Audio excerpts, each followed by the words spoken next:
The one way to coach your mind from depression is with gratitude. Every time I feel myself not starting to feel some kind of way, just take a paper and pencil out. Just start writing down everything you have to be grateful for. Whatever it is. Your health, you can walk, you can still see, you have a car, may not be the one you want. I have a place to live. I ate today. I see a way that I can eat tomorrow. I got a friend that I can call and share my troubles with. And just be real detailed with it. You would be stunned how long you'll be writing. Now, let me tell you what happens.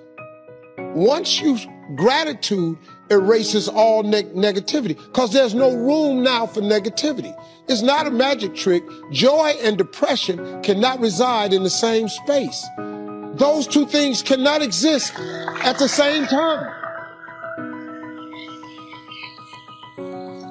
Also, what it does, it changes your focus from what you don't have to what you do have. Gratitude changes your perception. Your perception changes your existence. That's all you're trying to do. That's all you're trying to do. After you've done that, here's what I want you to do. Write a list after you make this list of everything you're grateful for. I want you to read this list every morning you wake up of everything you're grateful for. After you've thanked him for all this stuff, I want you to take another piece of paper out. I want you to write on this piece of paper everything you want. Everything you want. Now what he gonna do is he gonna tie them two lists together.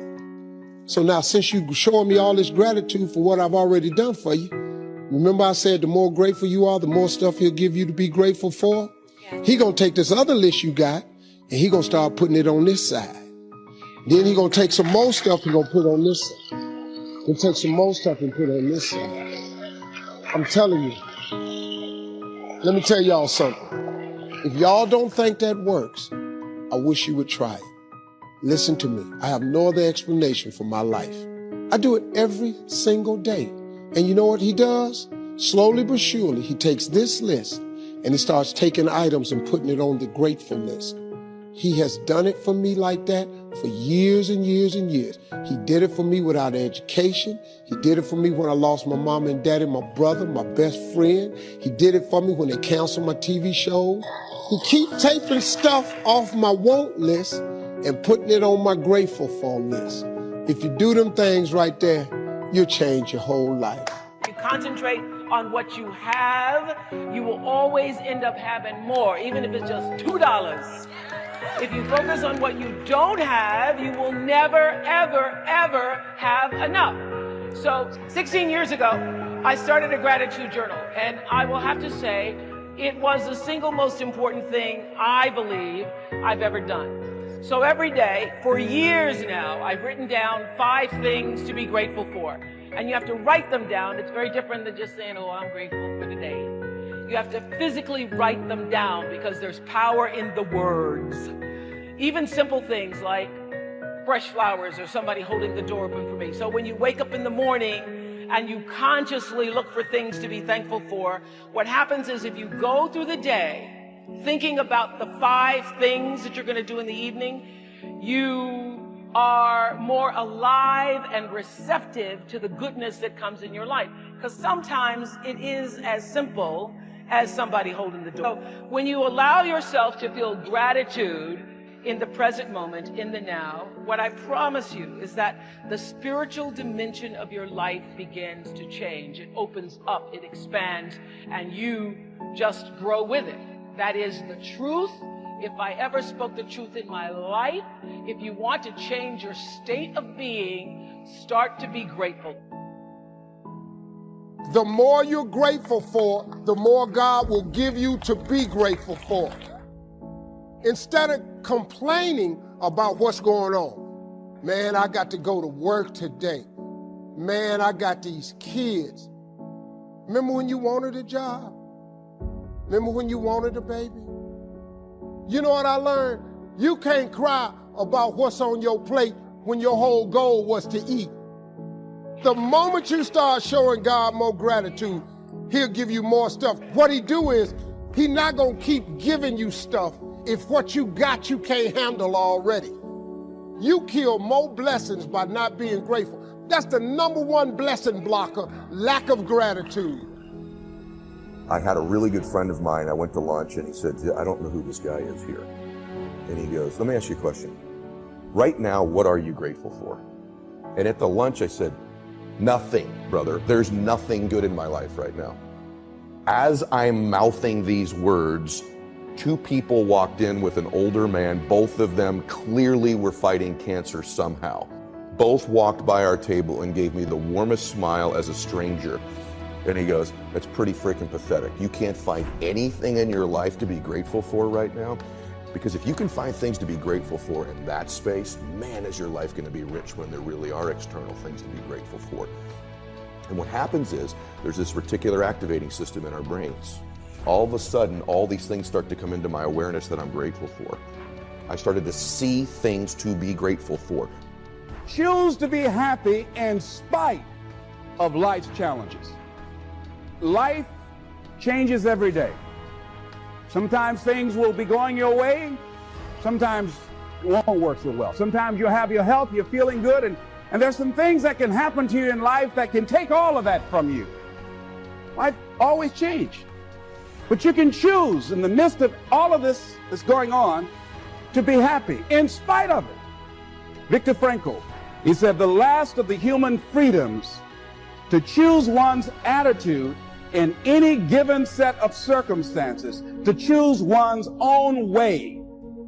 Douglas Matlock has a poem I love. He said, sure, this world is full of trouble. Lord, I've had enough and double reason for complaint. Rain and storm have come to fret me. Skies are often gray. But say, ain't it fine today? What's the use of always keeping thinking of the past? Each must have his tribulation, water with his wine. Trouble? I've had mine, but today is fine. It may rain again tomorrow. It may rain, but say, ain't it fine today? Ain't it fine today? Living in the moment, getting everything we can out of where we are in the moment where we are right now. The other thing is willingness to let people and things go, especially if they want to go. When they're no longer good for you, just let them go. Just to hold on tenaciously really doesn't make really good sense, all right? Next thing is face the truth about life and deal with it. In order to have a fulfilling life, knowing that things are going to happen, expect the unexpected. Everything that happens, use it for your upliftment.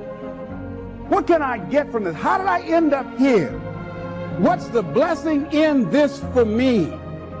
And don't let it go until you get your blessing out of it, because there's a blessing there. There's something for you in everything that happens to you for you to learn from that experience. Analyze it, dissect it, take it apart, and then get what you need from that and move on. Here's something I encourage you to do. Whatever you do, do it in a consciousness of love, in spite of the circumstances. Emmett Fox said, love is absolutely invincible. No disease that enough love will not heal.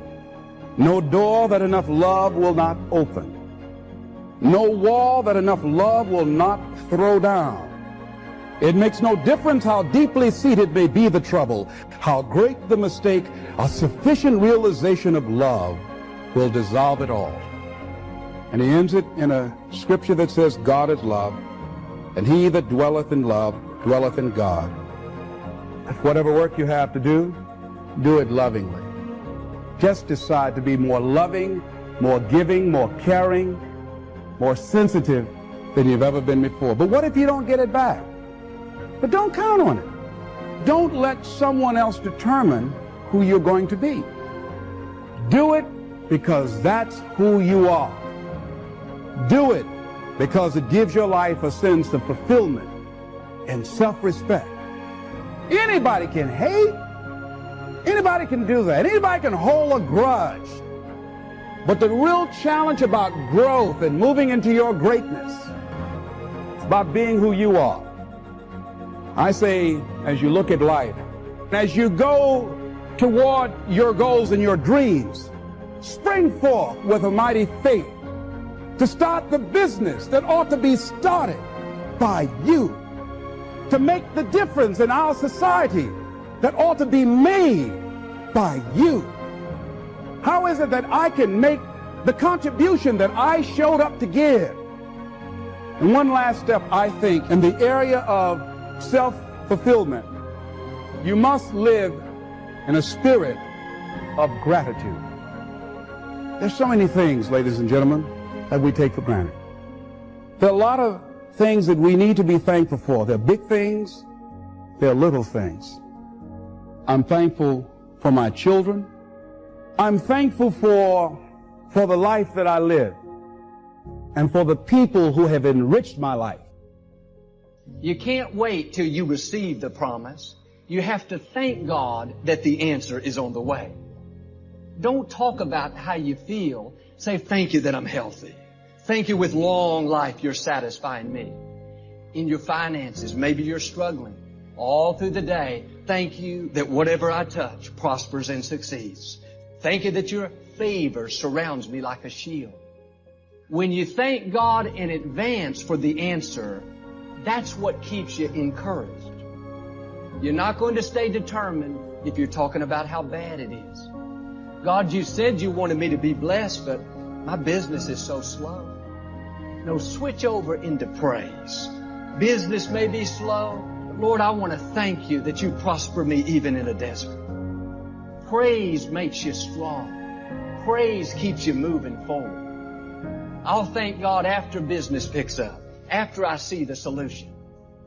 So if you don't learn this principle to thank God in advance, you won't have the strength you need to wait for the promise.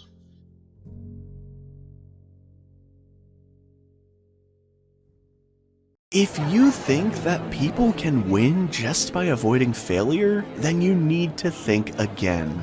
Actually, the real winners are those who learn how to respond to failure with positivity. You need to get to the root of what is holding you back and cultivate an overall positive mindset. We wonder why we don't have the strength and why we are not going ahead.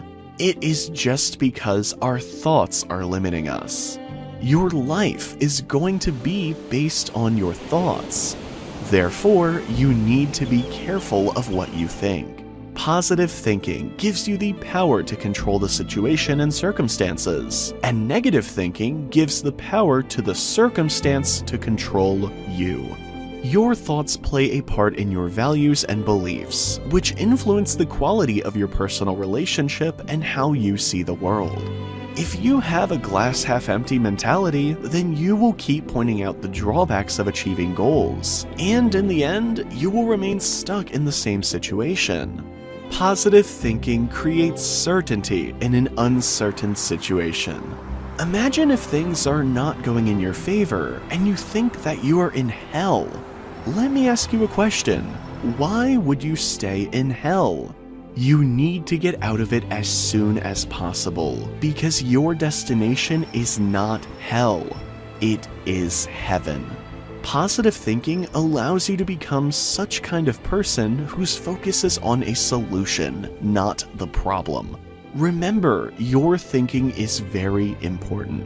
Whatever you think, you become. The strongest power of positive thinking is that it lets you to do everything better than negative thinking. If you understand the power of your thoughts, then you would never ever think a negative thought, because negative thinking not only ruins your career, but it also ruins your life. When you become a negative thinker, it even becomes hard for you to reach your destination by going through straight roads. On the other hand, if you are a positive thinker, you will find a way even through mountains, and ultimately, you will reach your destination. That's the power of positive thinking. It is easy to go through life, holding on to the things that are weighing us down, like guilt, resentment, doubts, stress, and depression. But the problem is, when we allow these things in, they take over the space for the good things that should be there. Imagine that your mind is like a container, and it is created to be filled with joy, happiness, and success. But if you allow worry that pushes out the peace, imagine how your life would be. One thing you need to keep in mind is that there is no space for both. Your thoughts become your words, and ultimately, it becomes your reality. Wherever you are standing today, it is just because of your thoughts and what you have said about yourself. Words are like a seed, so you are giving life to what you are saying. If you continue to say it, then it will eventually become a reality. Whether you realize it or not, you are predicting your future. Your life will continue to move on the routes of your thoughts. If you are building up a positive mindset, it means that you are giving powers to yourself. Those people who always think that they will never get out of debt will never get a good shape, and they are unable to achieve their goals. They have been stuck in the same situation because they are not even trying. They don't realize that they have the ability. They can achieve anything if they want. Let me give you an example. The eagle flies so high without any fear of falling, and no storm or rain or anything else can become a hurdle in their way. It is just because eagles believe in their strong wings. In the same way, if you believe in yourself, trust me, nothing can let you down. If you really want to be happy in your life, then keep your heart free of hate, keep your mind free from worry, and always think the brighter side of anything you are going to achieve. Whenever you start thinking positively, you are halfway there. Do you always blame others for your failure? Or you have the audacity to take responsibility and find the solution to every problem? You need to build up a mindset that even though the problems are big, you are strong enough to overcome those issues, and you will soon get of you all these problems. Your positive thinking will change your whole day, and you will start believing that you can achieve your goal. If you build a positive mindset, then it will change your whole life.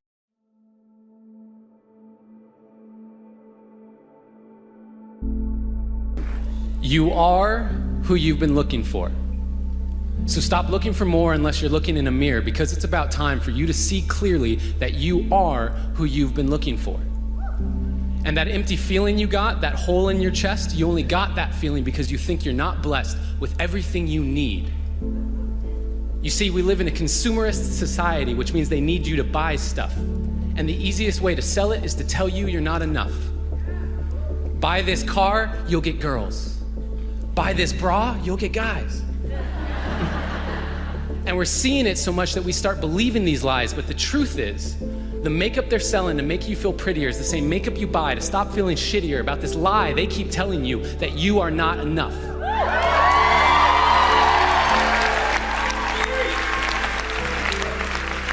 And what about the movies we watch, all the shows on TV? The more I watch, the more I see I need you to complete me.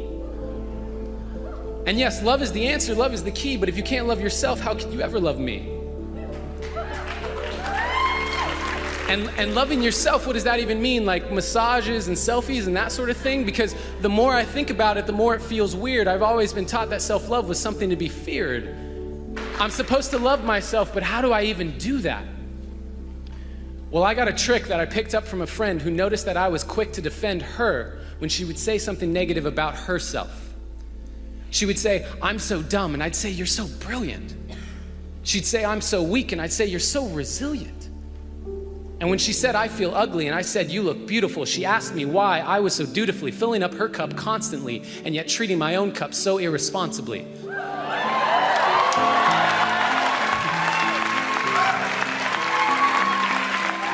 Because when I looked in the mirror, my voice was quite clear. You're ugly, you're too thin, your hairline's receding, you got a pimple on your chin. And that was when she gave me a piece of advice that changed my life.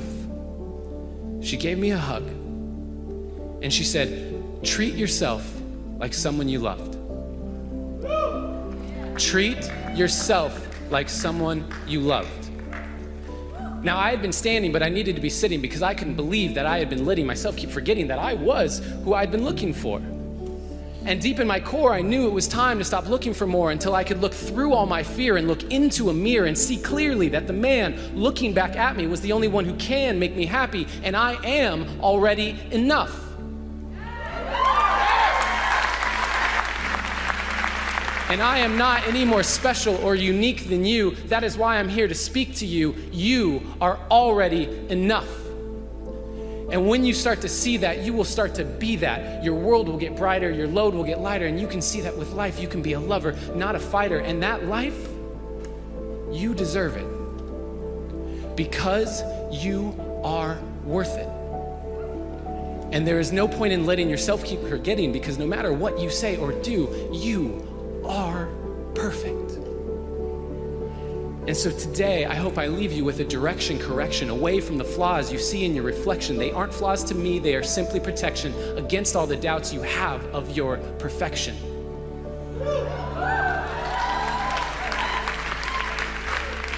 So start today. Take a good, long look in the mirror and say, I am who I've been looking for. How much do you love yourself? Because if you understand the value of self-love, you'll never be friends with those type of people. Most of the people out here are running around empty. They have no sense of self. No sense of self-love. When I say self-love, it has nothing to do with celebrity, money, materialistic things, and all of the things that your negative mind could probably go to. It has nothing to do with self-love. It has nothing to do with looks. Nothing to do with cars and any of the superficial things that one would assume that could make you love yourself even more. It's a matter of knowing your value. It's a matter of you saying, I don't have to be around these people in these type of environments and situations in order for me to finally see the value in myself. I love me independent of you loving me. I believe in me. I know my self-worth. I am here and I have a purpose. There is no value in having wisdom, knowledge, insight, spirituality, love. Every day, I am a work in progress.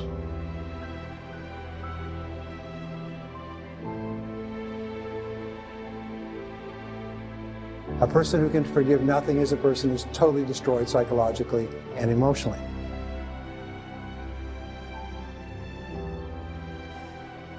Forgive your parents. Forgive any relationship that you ever had that didn't work out. Forgive everyone else in your life that has ever hurt you in any way. Forgive yourself.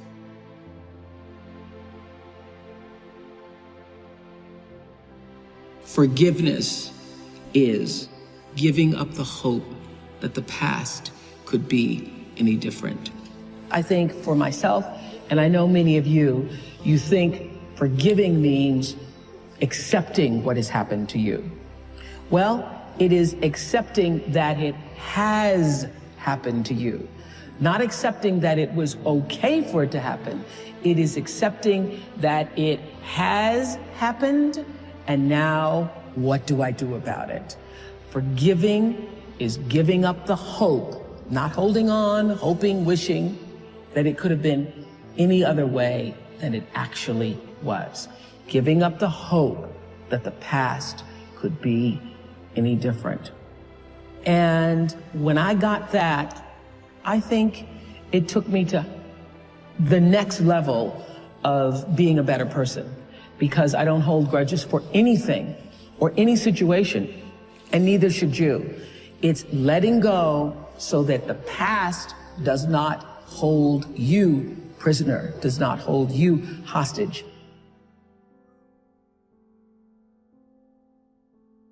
See, life is cyclic. You're not, whatever experience you're having right now, it has not come to stay. It has come to pass. Not to stay, just to pass. It's just going through. The biggest challenge is to know what's happening. This is a part of this thing we call life. This too shall pass. And maintaining perspective, putting it in perspective.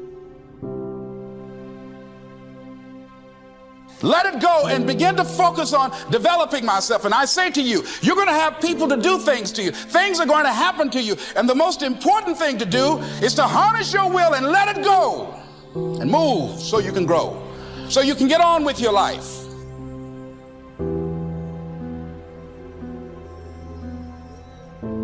It doesn't matter about what happens to you. What matters is, what are you going to do about it? What are you going to do now, Les? But if you want to begin to move into your own personal greatness, if you want to begin to really enjoy a happy, successful, healthy life, you've got to be willing to go against the tide. You've got to be willing to harness your will. So as you're in the process of reinventing your life, write a description of the kind of person that you want to be. What are the things that you must overcome? What qualities about your personality you know that you're going to have to change, because those particular characteristics are liabilities to you? What are your assets? What are your strong points? Look at and evaluating yourself to make that determination. Other thing is that in order to get out of a rut, we need some coaching. Find some trusted critics. People that you know care about you and love you. So there's some things that keeps us from growing and getting out of ruts. Number one, we identify with feedback. We take it personal when someone wants to give us some feedback on where we are falling short and tell us about our blind spots. We want to have everything being positive about us. We're not perfect.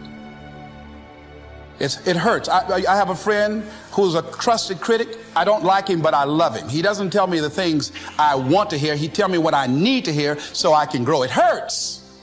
It hurts when he put me on the hot seat. I can't stand it.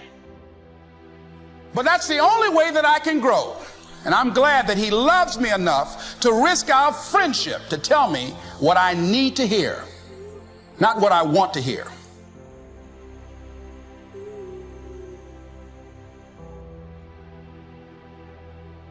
Stop scaring yourself. How often do you terrorize yourself with your own thoughts? You get into absolute terror, and it's only coming from your thoughts. Nobody out there is doing a thing. Sometimes it's an old family pattern. Sometimes we get new things.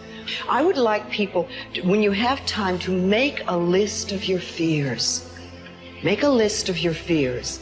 And then give yourself the opportunity to turn each fear into a positive affirmation. Turn each one into something positive. And remember, always you are in charge. You are always in charge.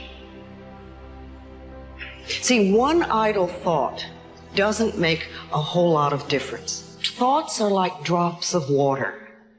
You drop a drop of water and it doesn't mean much. But if you keep dropping and keep dropping, you get a puddle on the floor, and then you can get a little pond and a lake, and finally you can create an ocean. And with our own thoughts, we can drown in a sea of negativity, or we can float on the ocean of life. And it's up to us.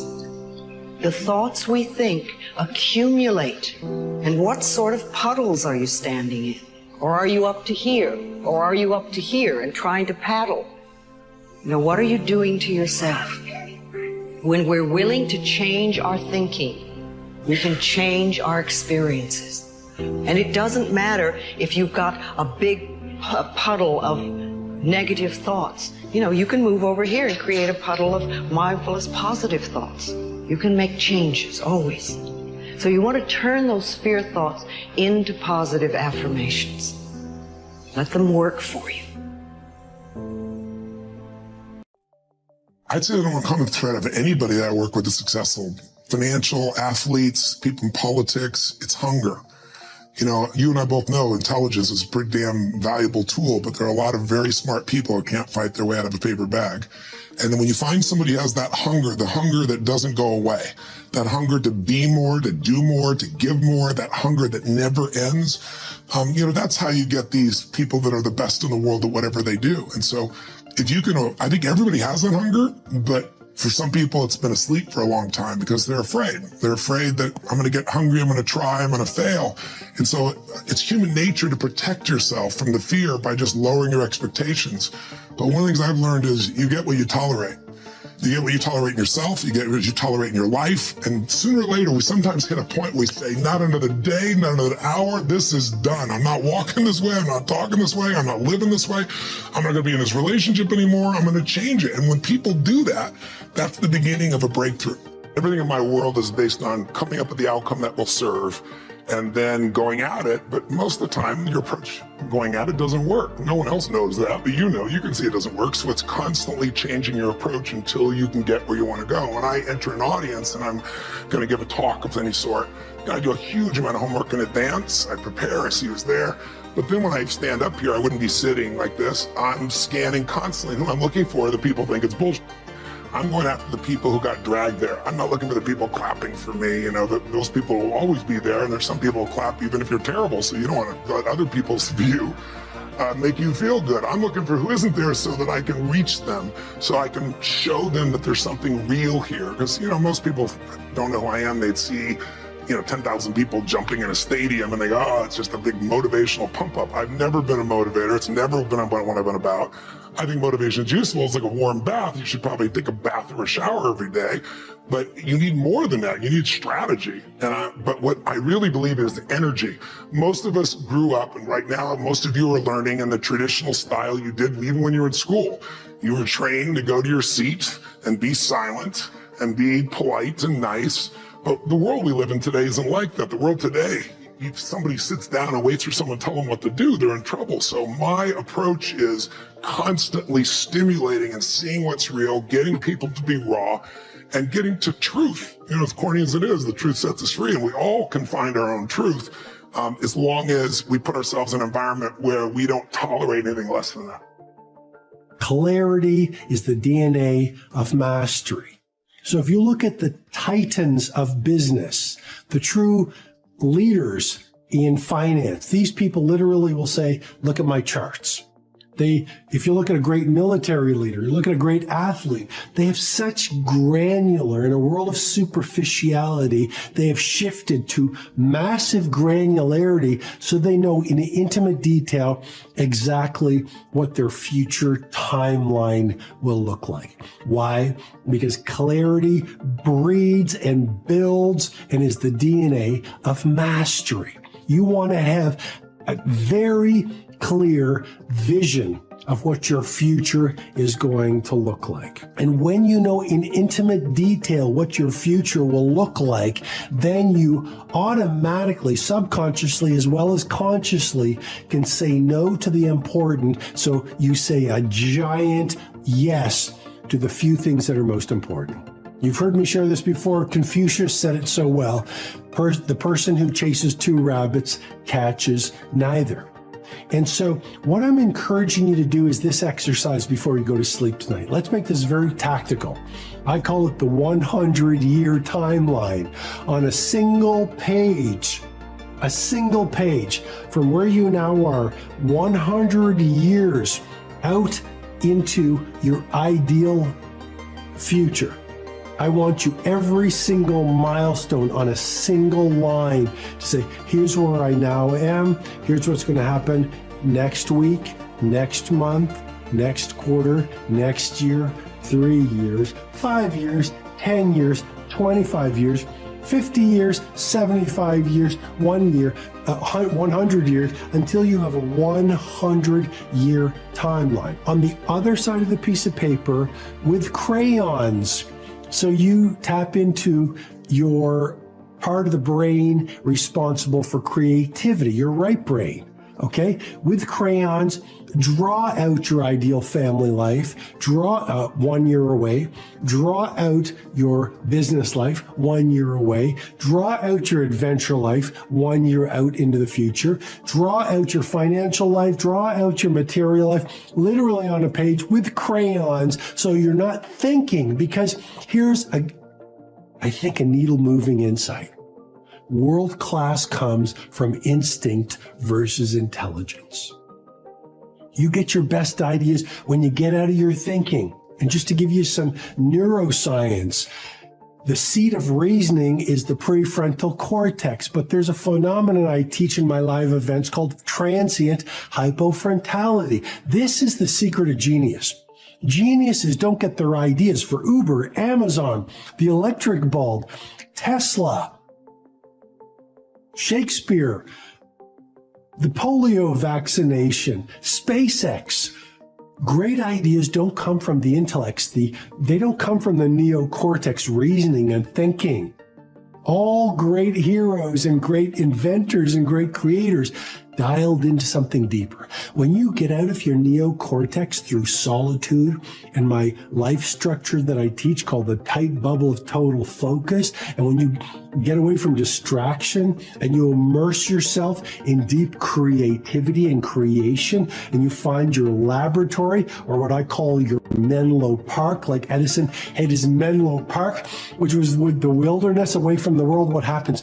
The prefrontal cortex gets silent. And it's called transient, which means temporary, transient hypo, small, frontality. The neocortex, the seat in your brain of thinking, actually shuts down for a short period of time. This is profound information and will confirm your brain is built for genius. But if you don't do the right things, you're not going to be able to allow the genius to see the light of day. The hardest part about change is not making the same choice as you did the day before. And the moment you decide to no longer think the same way, make the same choice, act the same way, create the same experience, or live by the same emotion, it's going to feel uncomfortable. It's going to feel unfamiliar. There is going to be a certain amount of uncertainty and unpredictability. And the moment you feel uncomfortable, you just stepped into the river of change. Now, most people, the moment they feel uncomfortable, they return back to the familiar state of the mind and body. They start thinking the same way, acting the same way, feeling the same way, and they say, this feels right. No, in fact, that feels familiar. Now, going from the old self to the new self is the neurological, is the chemical, is the biological, is the hormonal, and even genetic death of the old self. That void, that place of uncertainty, that unknown, is the perfect place to create it. And if you and I can become comfortable in that unknown and begin to decide who we do want to be.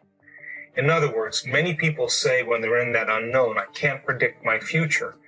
This doesn't feel right. Well, the best way to predict your future is to create it, not in the known, but in the unknown. So what if you said now, what thoughts do I want to fire and wire in my brain? What behaviors do I want to demonstrate? And if you were to close your eyes and begin to think about how you are going to act, the mere act of mentally rehearsing who you're going to be begins to install the neurological circuits in your brain to look like the experience has already occurred. Now, what that means is that the brain is primed in its circuitry to no longer be living in the past, but now living in the future. I think that success is a process. And I believe that my first Easter speech in Kosciuszko Baptist Church at the age of 3.5 was the beginning.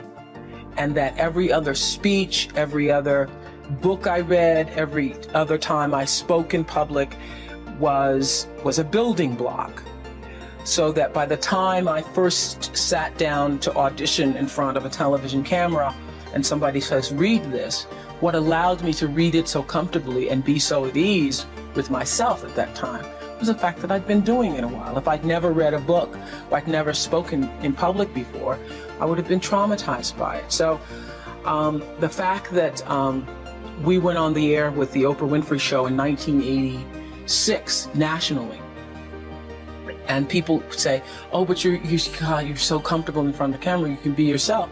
Well, it's because I've been being myself since I was 19. And I would not have been able to be as comfortable with myself had I not made mistakes on the air and been allowed to make mistakes on the air and understand that it doesn't matter. You know, there's no such thing to me as an embarrassing moment. No such thing. If I tripped and fell, if my bra strap showed, if my slip fell off, if I fell flat on my face, there's no such thing as an embarrassing moment, because I know that there is not a moment that I could possibly experience on the air that somebody else hasn't already experienced. So when it happens, you say, oh, my slip fell off. And it's no big deal. I mean, like, I was on TV the other day and somebody says, oh, Oprah, you have a run. Have you not seen a run before in your life? Well, I get them too, let me tell you. So, I mean, I can't be embarrassed. I can't be embarrassed.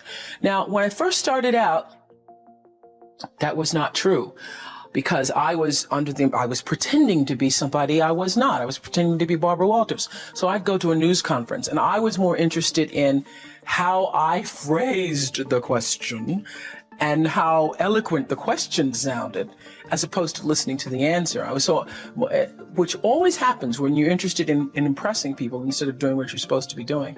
And it took me a while. It took me messing up on the air during a live newscast. I was doing a list of foreign countries, and there was all these foreign names, and then Canada was thrown in, and I called Canada, Canada.